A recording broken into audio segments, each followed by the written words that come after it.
Assalamualaikum warahmatullahi wabarakatuh. Niki rungokno tenan kula terangno masalah nasab ya. Dados nasab sing diharamno kawin niku 7. Nggih, nasab sing diharamno kawin niku pinten? 7. Niku khurrimas alaikum napa? Ummahatukum wa banatukum wa akhwatukum wa ammatukum wa khalatukum wa banatul akhi wa banatul ukhti. Niki penting kula aturaken jenengan ra usah sensitif. Pokoke masalah hukum iku cocok ra cocok ra usah napa sensitif. Agama itu mengharamkan atau melarang adopsi ngangkat anak. Kalau terpaksa ada orang ngangkat anak itu harus dicatat nasabnya dan dimaklumatkan di keluarga anak yang diadopsi maupun keluarga yang mengadopsi. Karena nanti ditakutkan terjadi ikhtilatil ansab. Nggih kula balen terjadi ikhtilatil ansab, percampuran napa nasab. Karena setiap satu orang itu pasti punya 7 orang yang haram dikawin karena napa nasab. Ini ku ibu. Nggih ibu, dulur ummahatukum terus putri, dulur kandung, bulik sangka bapak, bulik sangka napa ibu, terus ponakan nggih anake dulur lanang lan anake dulur napa wedok niku sing haram krana nasab. Sebab niku ikhtilat. Yen wae dirungokno. Riyen Rasulullah niku ndek anak angkat dene Zaid. Sampai wong darani Zaid bin Muhammad. Mboten Zaid bin Harisah tapi Zaid bin Muhammad. Terus ambek Allah piyambak dibatalno. Wong kudu nyebut Zaid bin Harisah. Dipaksa. Nggih, wong kudu nyebut Zaid bin Harisah. Ora oleh muni Zaid bin Muhammad. Sampai turun ayat lewat Allah langsung ud'uuhum li abaihim huwa aqsatu indallah. Wong kudu disebut nganggo jenenge bapake. Iku nak kepengin adil cara Allah. Mergo tiyang adopsi niku mesti nglahirno sombong. Kula pun bolak-balik wingi kula ngaji teng Bojonegoro teng Islamic Center nggih bilang. Adopsi itu melahirkan kesombongan. Lho nggih to nggih, misale anake Ruhin tak pek anak angkat aku. Kan keren ben Gus Bak timbang ben Ruhin. Lama-lama anaknya itu kalau ditanya seneng, jenengan sinten? Kula putrine Gus Bak. Kan enggak siap di bapak keriting, enggak jelas misalnya ning dalan-dalan ya wis ngono kan. Itu satu, melahirkan kesombongan. 2 terjadi ikhtilatil ansab. Misalnya anak Ruhin melok kula terus kuliah. Jebule pacaran mbek dulure dhewe. Terus engko rabi entuk dulure dhewe, entuk ponakane dhewe. Itu bahaya sekali. Sangat-sangat bahaya.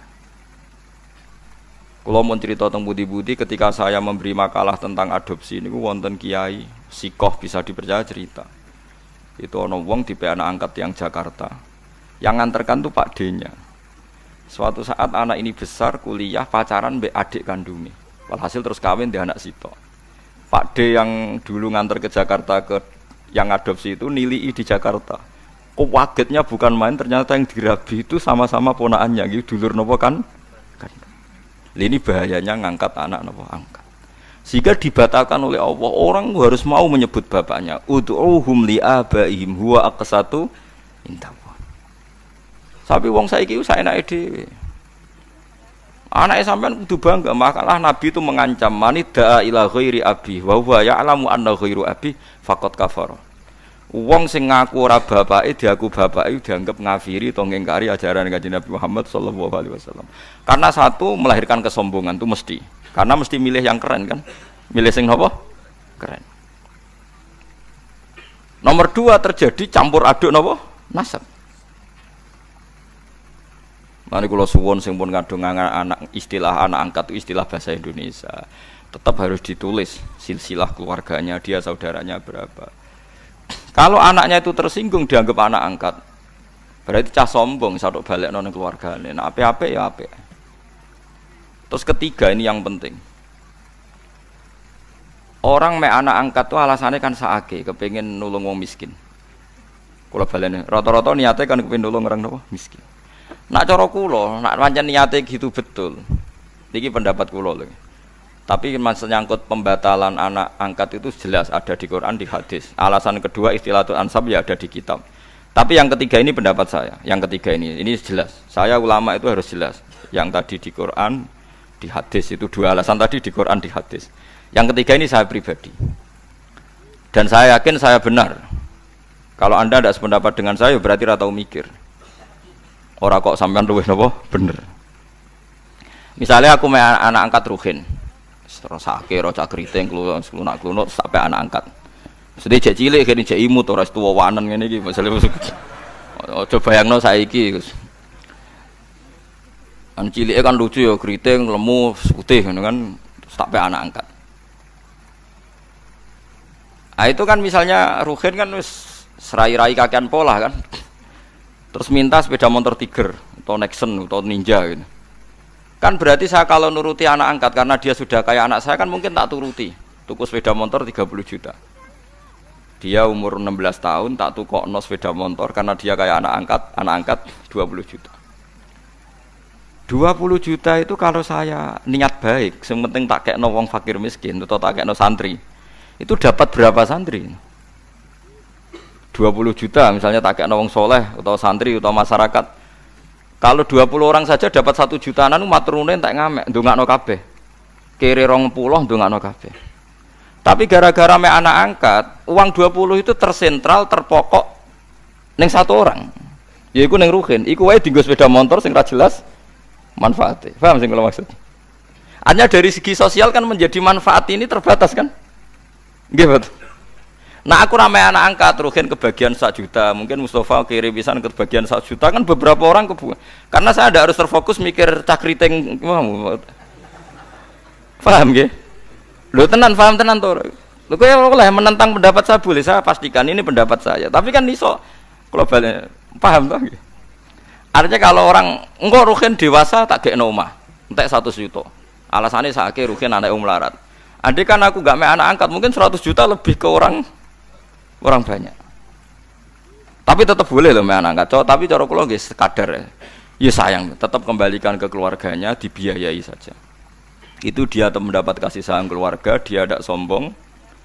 Paham ya? Lah soal ingin spesial ya spesial saja misalnya sama ranti anak.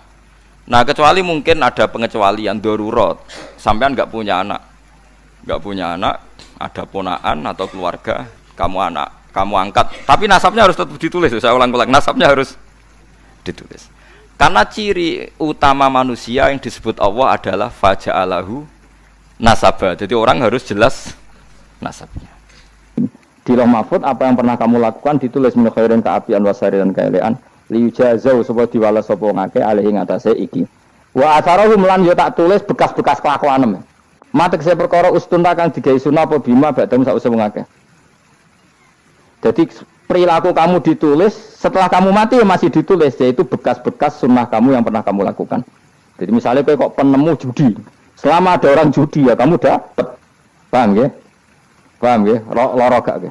Makanya ulama ngendikan dulu tubalil amwat, tubaliman mata wa matat ma'ahu dunubuh. Bejo wong mati, kemudian dosa-dosane melok mati pisan. Maknanya dia mati dalam keadaan tidak pernah melahirkan sunnah keburukan, paham ya? Tapi bejo wong sing mati kemudian dia meninggalkan sunnah kebaikan yang diikuti terus. Kok sampean ini lho bener. Gak paham jalan lah, nggo dalan ngalor ngaji. Sehingga sampean anak gak paham lah ya gowo. Lho kok gowo jalan dong dhisik bapak ra paham lah ya gowo. Itu sudah bagus.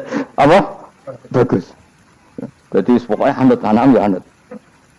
Wah, pokoknya keren, pokoknya keren sampean keren. Jadi nanti sampean anakmu tuku jalan takoki, Pak. Kok tuku jalan dhisik bapak aku nang lemari iki ono jalan. Lah tapi dhisik bapak paham yo ora paham. Wes stop, stop. Jelas ya gitu. Wanak tubuh mangkodamu wa atharuh. Makanya sisa-sisa amal kita, bekas-bekas amal kita semuanya adalah ditulis sampai Allah Subhanahu wa taala. Mane kula kepengin jenengan nate syukuran, pisan-pisan nate syukuran. Pertama anak kita bisa sholat. Guling-gilingan banyak orang syukuran perkara ulang tahun. Kenapa pertama anak kita bisa sholat kita tidak pernah apa? Syukuran. Padahal sholat itu yang menjadi identitas anak kita, kehambaannya ila yaumil qiyamah. Boyo orang itu gitu. Sehingga nanti anak kita tuh senang sekali. Itu saya itu kalau agak marah, itu anak saya yang paling kecil, baru umur 6 tahun. Itu tahu-tahu bilang, Pak saya sudah sholat. Karena dia tahu, saya itu paling terhibur kalau ada berita sudah sholat. Jadi itu penting, supaya orang itu tahu orientasinya bapak itu sholat. Jadi jangan sampai terus anak kita kalau ulang tahun syukuran, tapi pas sholat kita dingin-dingin saja. Lama-lama anak kita berperasaan sholat itu tidak penting. Buktinya apresiasi bapak biasa saja. Itu contoh kecil. Sehingga nanti tertanam, anak kamu tertanam, nanti cucu kamu tertanam. Jadi itu namanya asar, apa? Asar. Jadi harus seperti itu. Jadi ya itu namanya asar. Makanya Nabi Ibrahim nggak berani minta uang sama Allah, minta rezeki nggak berani. Tapi kalau dia menyebut sholat dulu baru berani. Rabbana liyuqimus sholat faj'al afidatam minan nas tahwi ilaihim warzuqhum, kata Ibrahim, supaya mereka kuat sholatnya Allah. Enggak apa-apa kamu kasih makan, supaya kuat sholat. Karena kalau Nabi Ibrahim hanya berdoa, ya Allah kasih mereka makan, nak digo zina, go demenan, go judi, Nabi Ibrahim melok dosa. Makanya dimulai Rabbana liyuqimus sholat, supaya mereka kuat sholat ya Allah. Enggak apa-apa mereka kasih makan. Tadi supaya di sholat jadi pokok. Kenapa kita makan? Supaya kuat sholat. Andai kan Ibrahim hanya berdoa supaya kasih makan mereka, kemudian kekuatan itu dipakai maksiat, Ibrahim kan ikut dosa. Itu sirinya kenapa doanya Robbana liyuqimus sholat, ya. Jadi kata liyuqimus sholat didahulukan, apa? Supaya mereka kuat sholat, maka kasihlah makan, kasihlah rezeki. Jadi supaya sholat jadi pusat orientasi. Itu harus dilatih. Ya tentu kamu ngelatihnya sidik-sidik. Makanya sering kejadian di masyarakat itu. Wes hamil lagi kawin. Itu kalau mesti pesen sampean tobatnya diterima Allah karena sudah kawin. Itu harus didukung. Harus didukung. Bagaimanapun dengan menikah kan menghilangkan zina kan, kalau dia tetap berhubungan, kalau tidak nikah kan malah zina. Ya ono kiai sing wong wis ora bener kok dinikahno, itu salah besar. Malah cepet dinikahkan supaya hubungannya halal. Tapi nanti anaknya ini nanti enggak boleh jadi diwaleni napa? Saya itu pernah menikahkan orang yang kasusnya seperti itu. Ya saya bilang di naibnya, ya sudah istilahnya walinya bapaknya, tapi walinya tetap naib. Itu tidak bisa. Karena nasab yang diakui syariat itu yang diakdin apa? Sahih, yang lewat akad apa? Sahih. Jadi nanti kalau seperti itu, misalnya anaknya putri, paham ya?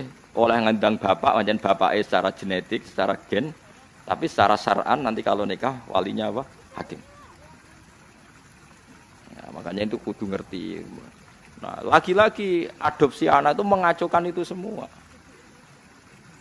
Nah, makanya agama itu membatalkan. Jadi kasih sayang boleh, kayak apa boleh lah. Seperti Rasulullah nganti nyisi ubelis itu Usamah, tapi nasabnya tetap Usamah bin Zaid bin Harisah. Harus jelas, Usamah bin Zaid bin Harisah. Tidak boleh dibilang Zaid bin Muhammad.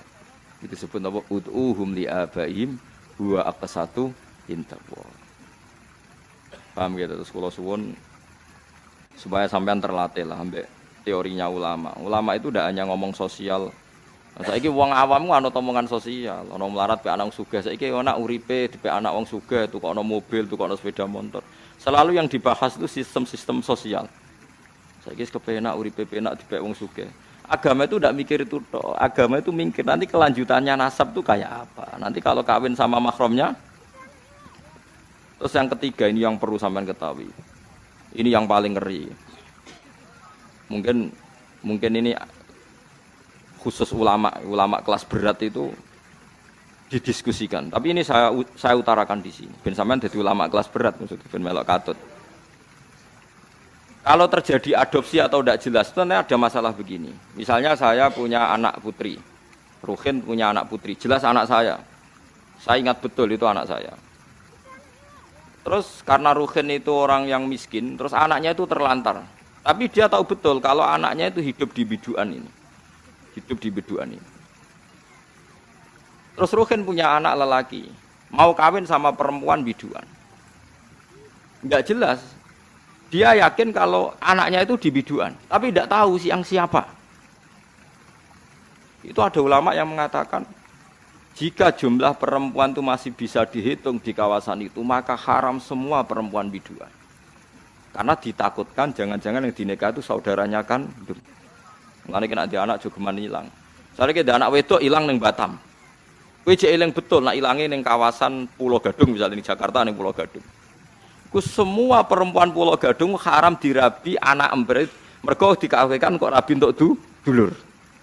Paham nggih? Dan semua ngeri betul itu.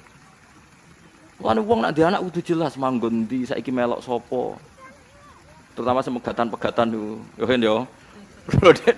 Kok dekne di anak ning Banyuwangi dekne mulane tak elingno bolak-balik. Bejo dekne ketemu tak kon nulisi uripe ning ndi. Karena kalau masyarakat hanya ngomong wis mbok wes ta ora mangan ta ora, ulama itu kepentingannya lebih dari itu, paham ya? Paham ya? Itu bolehnya kalau kampung itu masih bisa dihitung. Itu satu kampung tuh haram semua. Jadi misalnya sak biduan jumlahe 700 wong. Berarti 700 perempuan itu haram dinikah anak irugen sing lanang. Mergo ditakutkan saudara. Ya misalnya sampean bantah ngene. Terus saiki wis modern. Sing dirabi kan jelas. Misalnya anak Pak Rumanto misalnya atau sing dirabi kan jelas anake Mustafa. Kudu ana seksi tenan anak iku anake Mustafa. Sale padha eleke apa padha apane lah dibuktekno nak miripe iku tenanan. Sampai begitu agama ngatur. Makanya anak itu nomor satu harus jelas rimbanya di mana, alamatnya mana. Ini bukan urusan sosial wedi terlantar. Nanti ada nisa'in mahsurat dan nisa'in ghairi apa? Mahsurat. Dan itu punya akibat haram tidaknya menikah kawasan situ. Nah, kecuali orang mahsurat kayak kasus orang-orang Arab yang di Indonesia itu yang kan ada itu peneliti Mekah yang punya keluarga itu dulu kan banyak ketika ada revolusi Wahabi itu banyak ulama Sunni yang diusir, sebagian hidup di Indonesia. Kayak keluarga Syekh Umar bin Jabbar banyak yang hidup di Indonesia. Dia yakin bahwa anaknya di Indonesia. Karena dia sempat nikah orang Indonesia, punya anak di Indonesia, bawang Banyumas, bawang Kudus. Dia ini mamang. Lah berita di Arab pokoknya dia ini yakin nah anakku ono sing Indonesia wedok. Terus anak lanang dia mau nikah orang Indonesia. Lha iku oleh asal ukurannya Indonesia, tapi nak disebut kayaknya di kawasan Banyumas, pas itu isunya di Banyumas. Ya satu Banyumas enggak boleh semua. Tapi tidak sampai satu Indonesia gitu. Paham ya? Masa Indonesia ya repot toh kan. Tapi tentu sekarang itu orang sudah modern ya. Artinya modern itu misalnya sing dirabi kok pesek cilik, gak mungkin sama anak bapak ngene kan ya nanti ya tetap ada lah. Tapi secara umum akibatnya sampai begitu. Jadi saya cerita akibatnya itu sampai begitu. Terus niki tiyang niku dorapati ngaji usul fikih, wah kudu persis Nabi. Nah persis Nabi kayak nak sedekah ya kurma terus sigar. Mergo Nabi dawuh, sigarane apa? Kurma. Aja utuh wong dawuhe kon sigar. Terus nak sedekah iku kudu sampil wedhus, aja daginge, sampile. Muayo repot. Lah itu saya puas sekali saya baca jawaban Imam Ghazali. Jadi ketika beliau sugeng itu makalah yang di Ihya itu banyak yang juga. Terus beliau menjawab jawab iskal itu. Saya alhamdulillah punya kitab itu jarang yang punya, tapi saya alhamdulillah punya. Dan di antara jawaban itu beliau menjelaskan fal ma'ani awsa'u minal ibarat. Karena ibarat ini pasti terbatas. Ya terbatas kan. Misalnya kula ngomong mbek Ruhin ajak mareng, wis mangan sak karepmu. Ya sak karepmu itu kan ya iso diukur kan. Wong dijajakno ku etikane piye. Wes ke nang omah kene kaya omahmu dhewe, terus ke mlebu kamar njupuk dhuwit ning kotak. Wes ora usah sungkan sanggepe omahmu dhewe terus buka kamar dhuwit ning kotak jupuk. Ana ATM dijuwi maksudnya sak karepem dhewe kuwi wis pokoke mangan wareg ngono ae ora kok.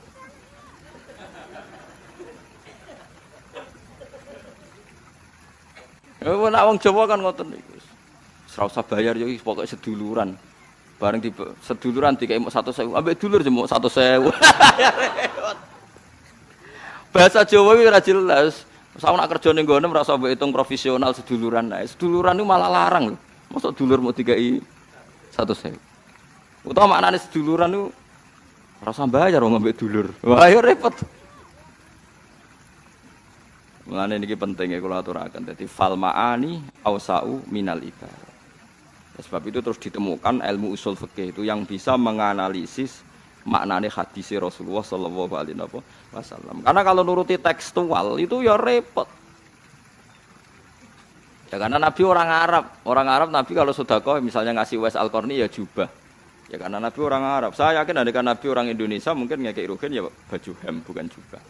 Ora roh, ora pas nak cah lagi di napa? Di napa? Jubah. Wong kula gojlok kan pakai jubah piye? Kebus. Nate kula tawani. Cara gelem tak tukokno tenan. Semua aji jubahan macem lah. Entek wira di tontonan paham. Lho nak gelem tak tukokno sesuk. Ngaji kok ngarep nganggo napa? Coba. Macam lah. Kula lan entuk nomo sing ngaji Gus Bak seh-seh.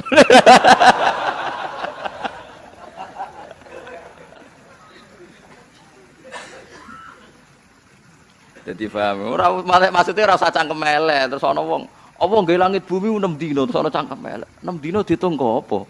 Wong zaman iku ora ngono apa? Oh iku cangkem elek. Lah iku ora oleh, ngono iku ora oleh mergo fal ma'ani ausau minal apa? Ibarat. Jadi ya sudah dikira-kira dhewe mergo yang mengikat itu semangat maknanya bukan redaksinya. Dia bukan apa? Redaksinya. Itu disebut apa? Fal ma'ani ausau apa? Minal ibarat. Istri saya itu kan keluarga situ kiri itu dulu eskal. Zaman Bihaji Alid Hasan itu anggar betunjuk duit kalau turulah digugah. Memang saya perintahkan. Dulu ya eskal istri saya tapi tak terang. No. Orang paling harus terganggu oleh anaknya itu orang tuanya. Nah aku rada digugah terus jaluk mbak-mbak kangkang saking mbak-mbak kangkang. Orang harus terganggu oleh anaknya itu orang tuanya. Kalau situ kiri kan adatnya kan nggak sopan seperti ini. Saya bilang sopan itu kebutuhan setelah ilmu. Menurut ilmu adalah anak yang harus diganggu anak itu orang tuanya itu menurut ilmu. Sopan ngosik, bakas ngosik. Nomor loro telu. Aturan ilmu ditegakkan dulu. Bahwa yang jadi korban anak harus orang tuanya. Ketika anak ingin uang harus orang tuanya yang jadi korban. Jangan orang itu ilmu. Yang kedua kalau kita baru bicara etika. Nah iso jaluk pas tangi masalah iki bocah. Lah nek nuruti etika aku jodoh aku yo pas aku seneng pas apian. Akhirnya bojoku nurut, karena bojoku ya keluarga kiai suka ilmu. Ternyata gede-gede dia mari mbak, Anggris gede-gede dia isin mbak mari nopo. Tapi kan jelas bocah ini utang jasanya mbak tua. Bahkan saya sudah gede mikir bapak wapek tenan turu tak gawe gak tersinggung. Lu kalau biasa 10 menit turu 3 anak lo jam melaku-melaku, kalau melaku-melaku. Berapa kali saya ngaji terlambat? 10 menit, 5 menit gara-gara anak kulo lebih dugi lungo biar jam melaku-melaku tak turu. Karena jangan sampai kita ini misalnya demi ngaji, anakku jam melaku-melaku rata turuti. Akhirnya anak saya itu dendam sama ngaji. Gara-gara ngaji, aku nggak dijak melaku-melaku bapak. Akhirnya nganggap ngaji itu problem. Akhirnya roh-rohnya itu problem kayak gitu. Oh bapak demi keriting ya kan. Roh Mustafa demi jenggot ya kan. Kan panjang. Akhirnya roh rai-rai ini rai trauma kan. Nah, itu kan nggak bagus. Tapi nak tetap melaku-melaku, nggak wes pas melaku-melaku tetap ngaji. Anak itu punya kesimpulan ternyata saya masih nomor 1. Keriting nomor 2. Keritingnya ya maklumi nak waras. Umpamanya aku ora anake kadang. Makanya saya itu dugaan saya kenapa Rasulullah ketika beliau sujud Hasan Husain ini menganggap Rasulullah digo jaran-jaranan. Cara Jawa digo napa? Rasulullah ditumpahi mbek Hasan. Sing masyhur itu Hasan. Ya tentu Hasan Husain tapi sing ning riwayat itu Hasan. Iku Rasulullah lama sekali sujud. Sampai sahabat itu karena saking dekatnya wahyu zaman itu cara berpikir ahadasa fihi syai'un atau ahadasa fin nabi syai'un. Apa nabi ada wahyu baru sehingga sujud selama itu. Jadi sahabat belingu ya penting. Akhirnya orang sing ndak ya rugen-rugen niku ndak. Mergo sujudnya agak wajar apa? Kan nabi kan tentu istiqomah. Biasanya 2 menit ya 2 menit, biasanya 1 menit. Ini kok sampai 5 menit semua. Akhirnya sahabat langsung gak terima ndak. Iya ada wahyu baru bahwa aturan sujud harus selama itu. Ndak. Jebule ono Hasan.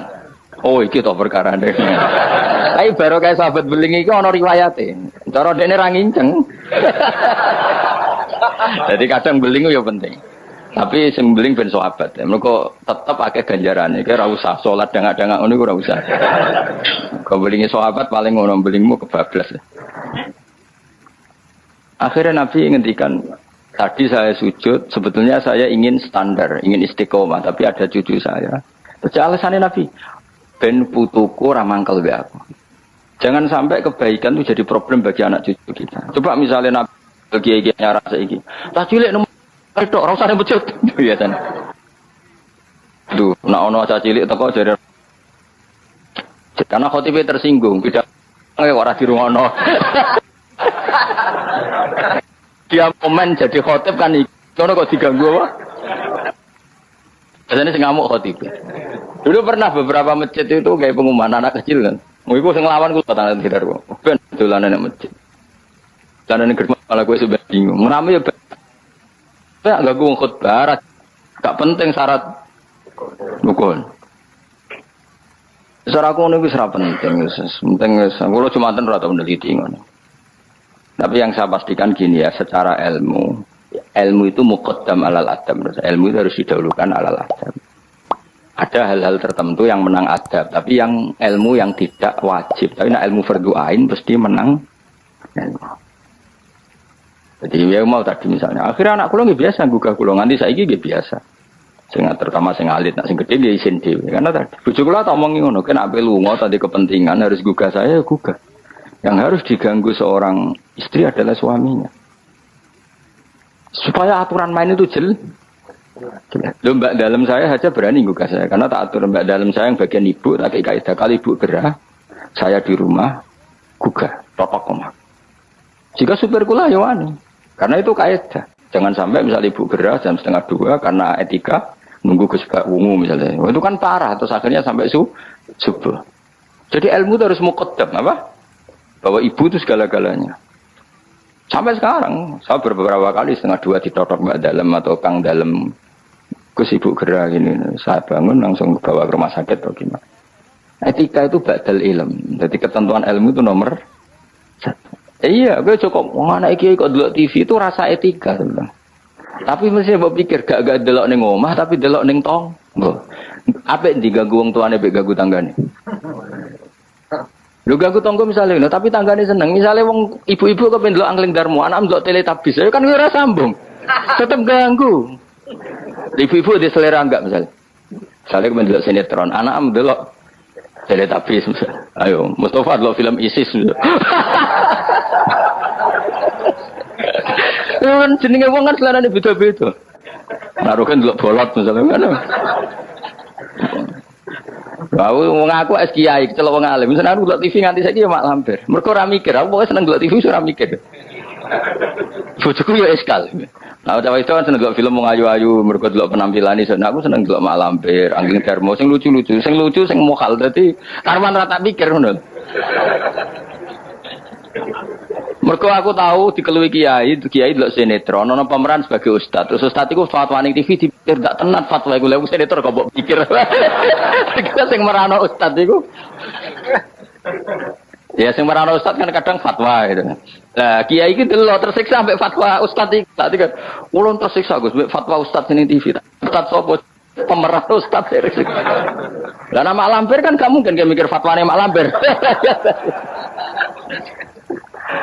Tapi setan wis setruk. Kok ngenteni ngekek was-was aku sebelum tak tinggal delok mak lampir. Aku ngerti kok setan wae was-was aku ngerti. Tinggal ada mangkel dene. Kok kabeh nabi dengan apa fahab li milladunka waliya yarisuni wa yarisu min ali Yaqub. Sing dijaluk tetep yuk turunan anak lanang. Rabbi habli milladunka dzurriatan thayyibah. Jaluke anak turun sing saleh. Jarang nabi bakas bojo. Saiki kiai-kiai udah senengane kepen di bojo sing nurut. Lali gak nyebut kepen anak nurut lah, bojone nurut anak nakal-nakal. Mergo klirune senengane kok orientasine kepen di bojo nurut nyenengno wong lanang. Mboten ate kula donga dulu. Pengen dia anak sing nurut. Ya, misalnya dia anak 5 nurut mek kowe. Sak omah 6 bojo sitok minoritas wedi ya nurut. Karena anak 5 nurut kowe bojo minoritas ya. Sak omah wong 6. Lah anak 11. Nurut kowe kabeh. Tambah minoritas kan. Tapi lho kula seneng lho mbek bojo kula. Cuma itu tadi sudah saya didik supaya anak itu nomor 1. Mergo anak niki sok ben sing ndonga. Lane ning hadis ora nyebut bojomu. Illa min salasin sedaqatin jariyatin au ilmin yuntafa'u bi awaladin sholih. Ora usah mbok takokno. Kok bojo ora dilebokno Gus? Ora usah takokno pokoke. Kula nate ditakoki santri. Gus kena apa ning hadis ora bakas bojo? Bojo iku ora ana cara Quran, sing ana iku anak. Maksude piye Gus? Maksude kene goblok tak terangno. Maksude ngene lho, misale kula mati ti. Wis anak kula misale Hasan. Hasan kan ndongakno kula, berarti Hasan ndongakno wong tuane kan. Engko bojo kula mati, ya Hasan ndongakno ibuke kan. Paham nggih? Lho nggih artine bojo tetep entuk ora usah ngenteni bojo. Kula mati kan didongakno anak kan. Engko bojo kula mati. Didongakno anak kan. Artinya bojoku entuk ya mergo pada akhirnya bojoku ibu kan bagi anaknya kan ibu. Lah terus kowe kepengin misalnya ngene Rohin. Muga-muga ora kan tapi. Misale Rohin mati, arep-arep didongani bojone. Lah nek dirabi wong lho kan akeh kan rodo dirabi wong kan akeh. Engko bojone sing lanang mati neh, rabi meneh. Terus iku bojone sapa? Nah ana ra iso selawase anake iku sirine kena Nabi ra jebut bojo. Sing jamin nek ijek bojone sapa? Nah anak. Ya anake terus ila yaumil kiamah kan. Sale ke mati, ugen arep-arep didongakno bojomu. Wong iso urip ae bojone sing dirabi wong. Lah ya pegatan nak terus dirabi wong. Pemene wis apa? Artine umpama Nabi ngendikan au zaujatin sholihatin tatulah. Ijek bojo ta ora kan? Paham ya? Lho kok berarti do takut istri kata jawab kasih udah rahasia. Mboten niku tenan nggih, kula suwun tenan nggih. Dadi mulai ngaji niki latih. Anak kita ini sudah punya kalimat napa? Spesial. Rupane kalimat napa? Tauhid. Yang kalimat ini direwangi Allah ngutus Jibril, ngutus Kanjeng Nabi Muhammad, ngutus Mikail untuk kalimat tauhid. Dan kita mendapatkan ini secara gratis dari fitrahnya, gak melalui perang, gak melalui utusan Nabi macam-macam. Kok ora mbok hormati ku piye? Lucune kita sering kecewa hal-hal sing khadun nafsi. Sale anak bukan mijeti ra gelem terus kecewa. Wah, anak ra nurut wong tuwa, oh dasar anak nakal ngene-ngene. Iso wae cara pangeran, oh wong tua goblok, barang ra penting sih dianggap penting. Lah pangeran ngendikane ngono piye? Aku yakin pangeran ning aras ngendikane ngono. Oh, dasar orang tua bento, barang ra penting sih dianggap penting. Ayo nak pangeran takokane ngono piye? Dan mungkin kan? Karena Allah ngekek hak cacilik dolanan karwar rufi alqalamu an salasin.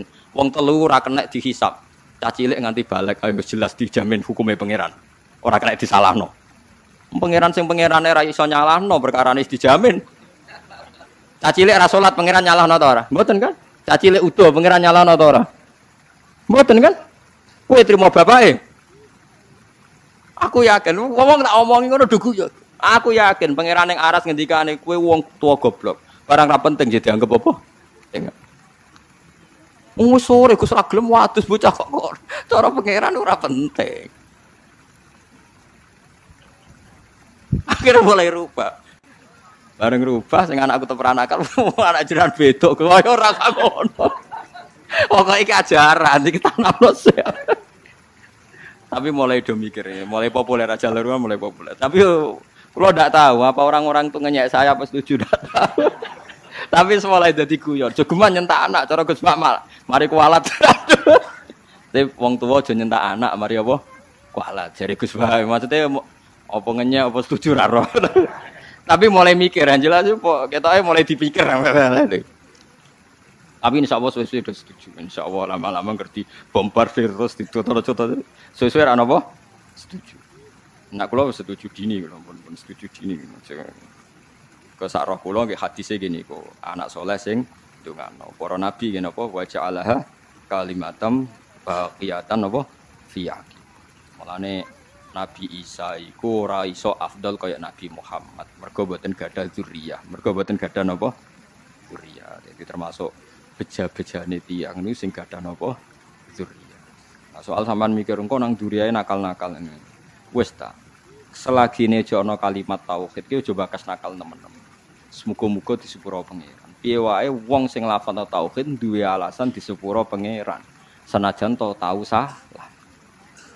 Nah, kalau nggak percaya baca di kitab Tobaqatul Auliya yang dikarang Imam Sya'roni. Beliau kalau nafsirkan ayat ini begini yang sering sampean pakai ta'lil. Fa'lam annahu la ilaha illallah wastaghfir li dzambika walil mu'minina wal mu'minat. Iku dawuh Hasan Asadili nak nafsiri ngeten.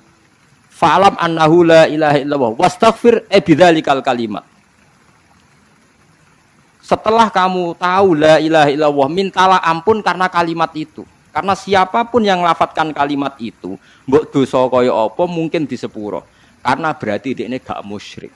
Beda ambek wong dosa gak duwe kalimat iku. Neraka selawase lawas. Mergo innallaha la yaghfiru ayyusyraka bi wa yaghfiru maduna dzalik. Saya itu sampai nangis maca kitab. Jadi kalau pahalane nggih oleh Hasan Sane. Fa'lam annahu la ilaha illallah wastaghfir li dzambika bitil kalimah. Artinya siapapun yang sudah kadung lafadz la ilaha illallah berhak di sepuro. Buktine apa sing ra nglafadzno iku ora iso di sepuro kan karena dianggap syirik. Artinya kalimat itu wis dijaya wis napa? Dijaya. Artinya anak-anak selagine di tauhid kok salah-salah lah mungkin di sepuro mergo barokah kalimat tauhid. Mergo sing ra iso di sepuro sing duwe dosa syirik. Artinya sing lafadzno la ilaha illallah ora napa? Syirik. Mulane dari Hasan Sadali wastaghfir dzambika bitil kalimat. Paham ya bitil apa? Kalimat. Karena tanpa kalimat itu dosa kita tidak bisa nopo diam. Karena kita berarti di dosa nopo syirik. Artinya kena bayang anak putumu sampai nakal-nakal koyo bapake koyo bae misalnya kan berarti langsung pokoke kowe tak titipi kalimat nopo? Tauhid. Liwat titipan kalimat iku wis iso disepuh. Mulane fata amal dari jari Hasan Sadali maka harus kamu angen-angen ayat ini karena sak paket kan fa'lam annahu la ilaha illallah wastaghfir li dzambik bitil kalimat. Mulane urutan tahlil sakjane bener. Sebutnya urutan tahlil biasanya ngawiti tahlil fa'lam annahu la ilaha illallah. Boten sing golek di sepuro bareng, no? Iku sing pokoke intine niku biniyatit taqarrub, mari tahlil beda-beda. Kula tahlil Pasuruan yo ora paham. Tahlil Yogya yo ora paham, nek Rembang ora paham, tiap kiai kok tahlile beda-beda, pembedarane alim apa piye yo ora roh. Lah kaya la ilaha illallah kalimatu haqqin 'alaiha nahya wa 'alaiha namut. Nak teng daerah kula wabiha. Nak teng mriki wa 'alaiha. Nak teng Pati wabiha. Teng Rembang wabiha. Wonten kiai sing genane wabiha wa 'alaiha. Ana sing biha alih. Nak logikane nggih biha, tapi itu mriki alih. Sebagai kalimatu haqqin 'alaiha nahya wa 'alaiha namut wa 'alaiha nupas. Nah, itu mriki wonten sing wa biha nupas. Nah, kula mimpin tahlil nggih wa biha genate wa 'alaiha genate. Wa 'alaiha wa biha genate lah. Piye? Jangan seneng tak mimpin tahlil ora krana kula napa-napa, seneng cepete. Pun nggih mboten usah maca kata-kata penting ikhlas warga pun mantep bae kula. Mun maca ping 7 mawon itu wah cocok Gus cepet. Wah, semua wong awam repot. Dilatih cepet, seneng cepet. Engko akhire ra eling pangeran. Dilatih suwi gremeng ya akhire ra eling pangeran angel. Atau wong awam wis kadung angel. Lah iya nak dilatih suwi engko gremeng, akhire gremengi kalimat tauhid yo elek. Dilatih cepet ora seneng kalimat tauhid, seneng cepet. Ya elek meneh kan. Oh, dasar wong ora iso bener. Wes. Likul li ummatin niku tetep kedhe saben-saben umat jalna gawe sapa ingsun mansakan enggo ibadah. Bi fathis sin wa kasriha mansikan. Syariatan tegese syariat hum kang ute wong akeh nasiku wong sing nglakoni ning syariat utawa ing mansak. Amiluna tegese nglakoni kabeh bihi bil mansak. Kabeh umat itu tak gawe tatanan sing beda sing dadi aturane. Fala yunaziuna mongko aja geman tentang sapa ngakeh ka ing sira.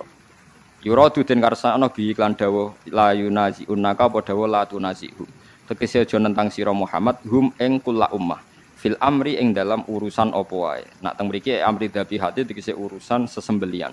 Isqalu nalikane ngucap sapa ngakeh ma qatallah. Mau te perkara kota kang mateni sapa Allah iku ahakul wa berhak antak kulu yen mangan sira kabeh ing makota Allah mimma dibanding perkara kotal tunggang mateni sira kabeh oleh kurang ajar. Dadi wong kafir ya cerdas-cerdas. Mat, nak wedhus mati sing mateni sapa mat? Allah. Nah ana wedhus mati langsung lho, sing mateni sapa mat? Allah. Agamamu aneh, Mat. Sing dipateni Allah langsung haram, sing dipateni lewat tangan manusa halal. Kudune sing mati langsung sing halal mergo sentuhan Tuhan langsung ngono. Ora kacer ta. Sesengan. Lah ya umpama logikane manusa iku kamu toleransi, logika itu kan masuk akal juga kan? Mergo sing dipateni Allah langsung kok haram, sing dipateni manusa halal. Iku aneh cara wong kafir napa? Aneh. Wis kacau. Mulane jare Kanjeng Nabi, jare pangeran ngendikane pangeran aja urusi mat cangkeme wong kafir ku. Perkara wis kadang wong kafir nak ngomong nggih masuk akal lah mulane ku digatekno cangkeme wong-wong. Nah dulu pernah ada periode makruh itu fauqal haram. Sama dulu itu ada istilah mubaligh itu adalah luar biasa karena balagha anillah, balagha ahkamullah, balagha muradallah. Itu tentu keren. Orang yang hanya ngendikan tentang hukumnya Allah, ayat-ayatnya Allah menyampaikan. Dulu ya gitu, balighu anni walau ayat. Tapi lama-lama sebagian mubaligh itu menyampaikan murada nafsi. Anak diundang ning Batam untuk sakmene niku nerangno hukume pangeran men nerangno nafsune coba. Makanya semenjak era-era modern, Sayyid Abdul Al-Haddad itu sering duka. Masyhur itu dukane Sayyid Abdul Al-Haddad Qutbul Irsyad. Kam min da'in yadda'i annahu da'i ilallah, tapi hakikate yad'u ila nafsi. Kam min da'in yadda'i annahu yad'u ilallah, tapi hakikate yad'u ila nafsi. Banyak dai yang katanya dakwah ilallah, tapi hakikatnya mendakwakan dirinya sendiri. Mulane ngaji ngangge kitab cara kula harus ditradisikan supaya kita hanya muji. Misalnya saya ngaji Qawaid Asasiyah. Paling kalau kamu kagum kan kagum Sayyid Muhammad. Karena kitab ini dikarang oleh Sayyid Muhammad. Nanti Sayyid Muhammad memaklumatkan diri bahwa kitab ini kesimpulan dari kitab Itqan. Akhirnya kita mengajak orang cinta Sayyid Muhammad, cinta Imam Suyuti. Lah aku ra mbok buruhno kon maca ngono. Dadi kowe iku pemales mau golek kamus, mau maknani dhewe terus enak ngaji Gus Bak tampa mateng. Kurang ajar ning ngono iku. Jadi aku asline mbok burono ngono. Mulane kabeh wong alim menamakan dirine khadimul ilmi apa? Buruhe ilmu. Tapi sing perlu mbok catet sok ben ning kiamat iku sayyidul qaumi khadimuhum. Sok ben ning kiamat tetep bose iku aku. Mergo apa? Sayyidul qaumi khadim. Sing dadi bos besar iku khadim. Nek kowe swarga dhisik aku tak larak yakin. Gak sopan. Selain ora mungkin. Karena kabeh ana aturane napa? Ora kok perkara kula GR utawa ujub mboten. Allah tetep nerangno hukum akhlak. Mesti sak donya misalnya Hamdani wis warga dhisik aku karep mesti malaikat lha ora ikhlas. Wah wis gak bener iku tetep. Gak bener. Nah kecuali wis ikhtiari. Ikhtiari ku kaya Rasulullah kan masuk warga pertama gak gelem mergo nyafaati Nah iku bener misalnya ape kula mlebu swarga sak dhuwure santi-santi damaran. Mboten Gusti santai mawon. Bocah-bocah riyen sing ra roh dalane lha iku gak apa-apa. Tapi kan iku ikhtiari apa? Ikhtiari. Mun sing bocah-bocah mawon kan dereng roh napa? Dalane. Iku ikhtiari. Tapi nek selonang-selonang ya tetep wajib dilarak iku, wajib. Nggih kula sering ditakoki. Kula niku ora ampun sinau madzhab kathah, mboten madzhabul arba'ah tok nggih madzhab kathah. Harus sering dinakleti. Kula kan nate umroh 2009 terus haji 2000 pingin 2013. Nah niki London niki kula niki ra ngelu tapi maksa ngaji lah. Nek ngelu ra ngaji malah ora ngamal. Dadi tetep ngaji. Kula niku sering ngertos ya, pancen tiyang Arab nggih sing bodho nggih langkung kathah nggih sami kaliyan tiyang Indonesia nggih sami sebetulnya nggih sami. Mergo kula nek gojlok ngoten misale diomongi wong Arab di Indonesia pun ya luwih akeh wong napa bodho. Nah niku nek misale soft ngarep iku kosong. Niku memang mlaku, kursine digawa. Kula niku perasaan nak kiai Indonesia jen saya sedanten dalam hal salat. Angger gak ngelu banget kok mboten lungguh. Nah wong Arab mboten. Ya sehat iku salat wis gawa kursi. Wong gedut-gedut. Lah kula ngerti nak sehat iku nak soft ngarep iku kosong, kursine diangkat. Badan iku lho. Jare tak maklumi nak menawa lara jebule kursine napa? Diangkat. Ya tenang ae terus digo-lugo meneh. Lungguhe lungguh kaya wong marung niku lho lungguh kursi mboten nak Indonesia lungguh sopan. Lungguh iftiras to nggih. Nak wong Arab mboten lungguh napa? Kursi. Ngangkok ya biasa digo mlaku kok di parah tenan. Niku sing kula nate ditangkleti tiyang niku. Nak wonten tiyang nelpon ya diangkat. Diangkat terus ni diawara telepon diangkat as-shalah terus dipadil apa sa'i meneh. Aku tangkleti. Gus lha iku madzhab apa? Nek iku madzhab bento. Perkarane berhubung ning Mekah dikira ngono iku ya ana pembenaran secara napa? Syar'i. Dadi mergo ning kota suci pusate napa Islam. Jadi mulane dados wong alim teng Indonesia kudu pede mergo sering digertak ning Mekah ya ora ngono. Mulane kula wonten live niku kula nganggep satu-satu. Wonten TV live. Wong NU iku mantep kunut. Dinyek mbek Muhammadiyah, Mekah pusate Islam ora ono napa kunut. Tapi saiki iku traweh Mekah live 20 rakaat. Jarung lucuté Mekah iku traweh 20 rakaat. Tapi Muhammadiyah tetep walu jadi satu-satu. Dadi lah cara kula iku padha klirune. Artine padha klirune nek wis mantep kunut ae, nek wis mantep 8 ya 8 wae ora usah anut Mekah. Mekah iku tahu dienggo kebanggaane Abu Jahal, Abu Lahab banggane nggih nganggo napa Ka'bah. Jadi jangan kira sarana kebenaran itu jadi benar terus mboten. Misalnya sampean hafal Quran terus bangga, cara agama dianggap ujub. Ujub ku nglebur napa ngamal. Sampean seneng sedekah terus mulai tebek sing mbok sedekahi yo nglebur ngamal. Wong cara pangeran niku duwe ndekne kabeh. Dikira iso ngarepe pangeran ngendikan, tapi piye kula sedekahi nang mulai tebek kula. Takoki pangeran, duwe sapa? Paham cara pangeran apa? Duwe sapa? Ini penting kula aturaken. Dadi sampean mboten saged sithik-sithik berdasar pemerintahan Arab Saudi sing sakniki ulamae berfatwa Wahabi. Nggih biasa mawon nak ada pembenaran dari mazhab kita nggih kita ikut, kalau ndak ya ndak. Misalnya sekarang yang jadi polemik kula nggih sering dipisoi di yang perkara fatwa. Ini ki rungokno tenan nggih. Dan sekarang sampai jadi polemik. Cuma akibatnya kalau wales, song bodoh. Mator jadid, ini ngrungokno sing haji. Ini masih kontroversi, tapi saya baca banyak. Mator jadid, airport sekarang yang di Jeddah, itu ada yang menghitung dari pihak Depak Indonesia itu 120 kilo dari Ka'bah, dari Ka'bah, dari Masjid Haram. Tapi kalau mator kodim pelabuhan itu pernah dihitung sekitar 70 kilo sampai 78. Rungokno ya.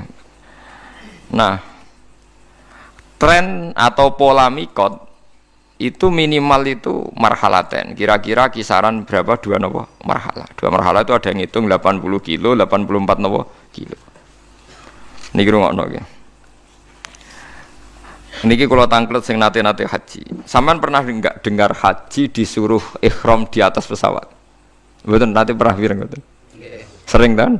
Sing pun mepet-mepet biasanya kan ihram teng napa? Dhuwur napa? Pesawat, karena sudah ada liwat Medina. Nah, liwat Medina kan jelas ya, mungkin mikote saking bir napa? Ali. Tapi nak sing pun mepet haji kan biasanya langsung napa? Mekah. Lah mungkin kuwatir gak entuk mikot, kan mikot napa? Teng pesawat. Nah itu sampai sekarang jadi perdebatan. Ini kalau kalian ngeluh nak menawi salah gitu delok kitabe mon. Kula nu gada kitab niku per 100 tahun, termasuk gada kitab haji terkini.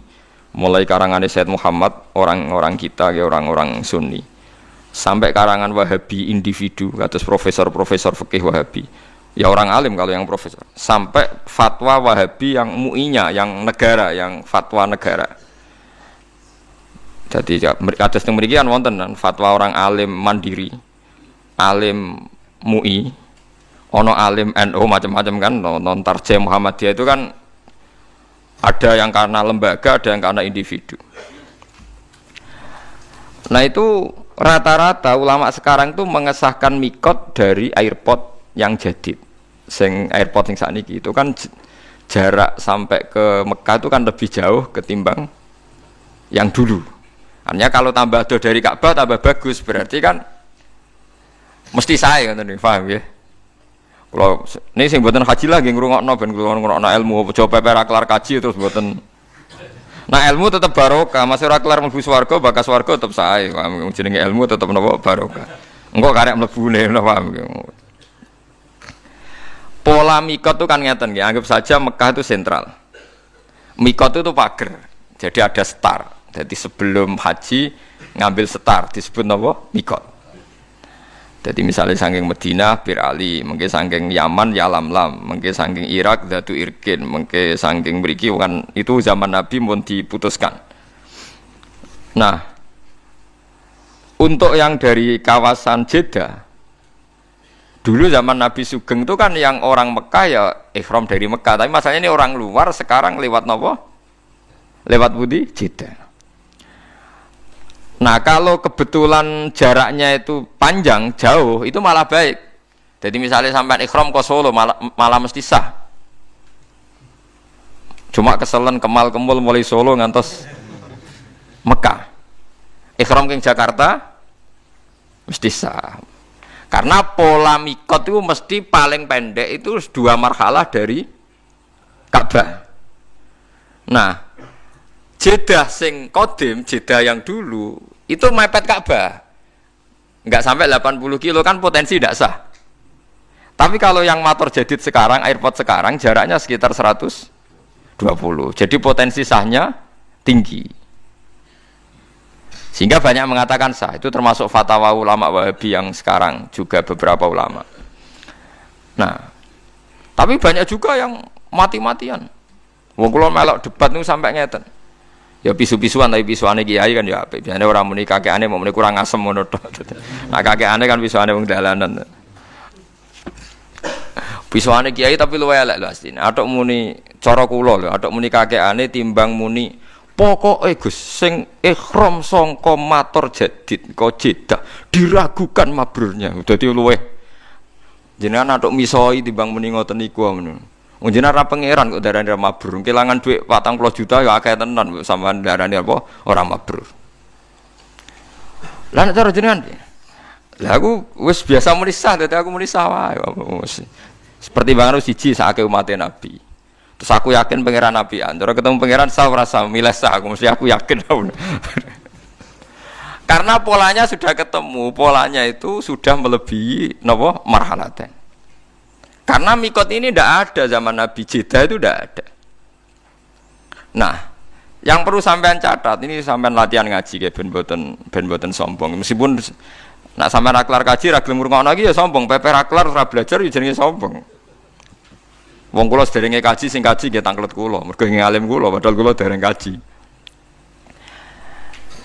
Sampeyan tak ceritani, Zati Irkin, Irak itu zaman Nabi belum diputuskan oleh Nabi. Pertama sing memutuskan itu Umar. Bahwa mikotnya orang Irak itu dari Zati napa? Irkin. Tidak asli dari Nabi. Akhirnya ya dipakai konvensi sampai sekarang disepakati dari napa Zati napa? Irkin. Artinya kalau Jeddah diputuskan sekarang mikot, dulu itu tidak ada orang pergi dari arah Jeddah. Nggih mungkin. Tapi Jeddah sing kira-kira kisaran jarak dari Ka'bah di atas 100. Aman berarti di atas aman. Niki penting kula aturaken. Lah terus perdebatan di ulama Wahabi sendiri juga ulama seluruh dunia ngeten pertanyaannya. Pesawat katanya, pesawat kalau dari Indonesia itu di atasnya alam-lam, berarti ikut mikotnya orang Yaman. Karena ngeliwati Yaman berarti mikotnya ikut orang Yaman. Tapi kalau misalnya pesawatnya kok muter ke Medina, niku liwate Bir Ali. Tapi perdebatan di sana tuh gini.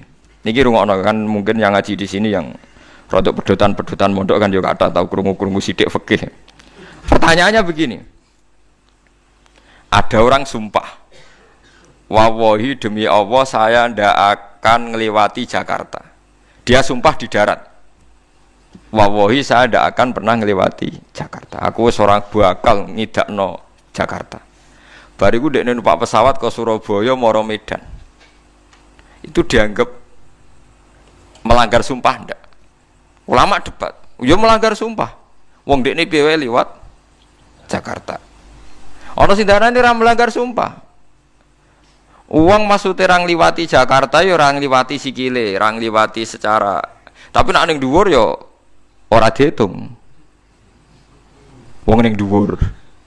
Lah justru nak sing darani ra diitung tidak mengesahkan juga yang mikot dari pesawat, malah bro-bro-bro to perkarane. Mergo ora iso misale secara fikih wong liwat dhuwur pesawat. Jadi misalnya Ruhin liwat dhuwur pesawat terus kamu bar diliwati Ruhin di dhuwur pesawat. Omahku dhuwure aku bar diliwati Pak SBY. Mergo Pak SBY bar ning Yogya terbang dhuwure omahe Ruhin. Terus iso diomongno Pak SBY bar liwat omahku. Mergo orane liwat dhuwure. Sah mboten sampean jawab. Mboten kan. Jadi perdebatan sampai sekarang. Nah, apapun perdebatan itu, sampean jangan ceroboh, jangan latah bilang diragukan kemabrurannya.